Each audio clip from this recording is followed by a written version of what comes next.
హిందూ ధర్మంలో ఒక గొప్ప సంప్రదాయం ఏమిటంటే ఒకే పరమాత్మని 100 రూపాల్లో అర్చిస్తామండి. మనం 100 రూపాల్లో. ఈ బహుళ ఆరాధన స్వేచ్ఛ హిందూ మతంలో మాత్రమే ఉంది.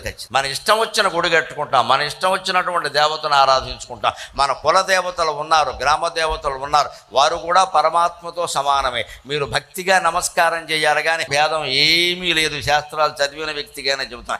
ఈ రూపం గొప్పది అంటే ఇంతకంటే అజ్ఞానం ఇంకోటి లేదు. అన్ని రూపాలు అరూపాన్నించే వచ్చాయి. అరూపం అంటే నిర్లేప, నిర్మల, నిత్య, నిరాకార, ఏమీ లేనిది ఒక అపూర్వమైన తేజస్సు తప్పితే ఏమీ లేదు. చేతులు, కళ్ళు, ముఖాలు ఇవన్నీ లెక్కలు కాదు. ఎప్పుడు కూడా వైదిక ధర్మం అంగీకరించదు ఆ విషయాన్ని. అందుకని శివుణ్ణి కానీ, విష్ణువుని కానీ, అమ్మవారిని కానీ, కుమారస్వామిని కానీ, అయ్యప్ప స్వామిని కానీ, గణపతిని కానీ, ఇంకా మీ ఇష్టమైన మీ కులదేవాన్ని కానీ, గ్రామదేవతను కానీ ఎవరినైనా మీరు పరమాత్మగా భావించి ఆరాధించు.